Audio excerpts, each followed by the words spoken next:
नटराज का स्ट्रक्चर। क्या आपने कभी सोचा कि आखिर नटराज के पीछे का साइंटिफिक आंसर क्या है जो इसे हिस्ट्री के सभी स्ट्रक्चर्स में सबसे मिस्टीरियस बनाता है? हम में से मैक्सिमम इंडियंस नटराज के इस पीछे की मिस्ट्रीज से बिल्कुल अनजान हैं और ये नटराज का स्ट्रक्चर उन चीजों को एग्जिस्ट कराता है इस दुनिया में जो कि इस दुनिया की पॉसिबिलिटीज से बाहर है और इसके इफेक्ट से आपकी लाइफ एक्सट्रीमली चेंज हो सकती है। अगर हम हिंदू धर्म की माने तो बेसिकली नटराज एक प्रतीक है जो भगवान शिव के तांडव का एक रूप है। हम में से सभी ने कभी ना कभी ये तांडव श्रोतम जरूर सुना होगा।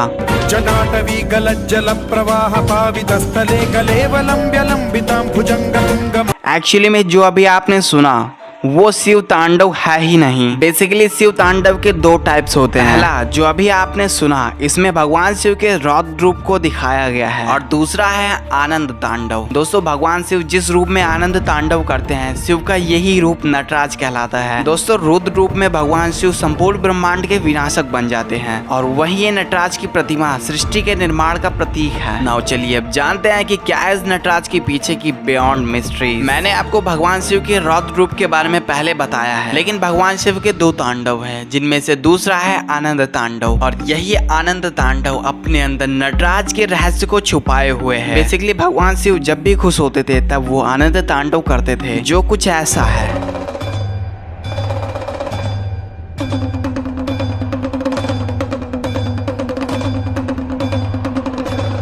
हम अपने पौराणिक ग्रंथों की माने तो ये तांडव काफी बड़ा है। आनंद तांडव हमें कुछ ऐसे सीक्रेट्स बताता है जिनमें सृष्टि का निर्माण, किसी व्यक्ति की मदद, मोह माया, मुक्ति, ऐसे कई सीक्रेट्स छिपे हुई हैं जो कहीं ना कहीं नटराज के स्ट्रक्चर्स में एग्जिस्ट करती हैं। नाउ अब चलिए जानते हैं कि नटराज का स्ट्रक्चर हमें किस चीज के बारे में एक्सप्लेन करना चाहती है। अब जब भी नटराज की मूर्ति को देखोगे तो सबसे पहले आपको भगवान शिव की चार भुजाएं यानी कि चार हाथ दिखाई पड़ेंगे। भगवान शिव अपने दाहिने हाथ में एक डमरू पकड़ रखे हैं जिसकी आवाज से ब्रह्मांड में किसी भी जीव को नुकसान नहीं होगा और ऊपर के उठे उनके हाथ में अग्नि है। यहाँ अग्नि विनाश का साइन है। इट मीन्स कुछ ऐसे ग्रंथों में भी बताया गया है कि भगवान शिव एक हाथ से सृजन और दूसरे हाथ से विनाश करते हैं। नाउ भगवान शिव का तीसरा दाहिना हाथ उभय मुद्रा में उठा है जो कि सबको आशीर्वाद देने के लिए है और उनका चौथा और बाया हाथ उनके उठे ऊपर पांव की ओर इशारा करता है। इट मीन्स इसका अर्थ यह है कि भगवान शिव के चरणों में ही मोक्ष है। भगवान शिव के पैर के नीचे दबा बौना दानव अज्ञान का प्रतीक है जो भगवान शिव के द्वारा नष्ट किया जाता है और चारों ओर उठ रही आग की लपटें ब्रह्मांड का प्रतीक है जो सिर्फ भगवान शिव में ही निहित है। और ये नटराज का पूरा स्ट्रक्चर इस यूनिवर्स की गूंज यानी ओम की तरह लगता है और अकॉर्डिंग टू पौराणिक ग्रंथों की माने तो जिस भी घर में नटराज का स्ट्रक्चर रहता है उस घर में इन सभी चीजों की कमी नहीं होती है क्योंकि भगवान को लेकर साइंटिस्ट की रिसर्चेस भी पीछे हट जाती हैं जब उनकी रिसर्च में कोई भी आंसर नहीं मिलता है क्योंकि इस दुनिया में कुछ ऐसे भी पावर्स मौजूद है जो रियली इनविजिबल हैं और वो इस दुनिया में एग्जिस्ट करती हैं। अगर वीडियो अच्छी लगी हो तो एक लाइक, साथ में हमारे चैनल को सब्सक्राइब जरूर कर लेना।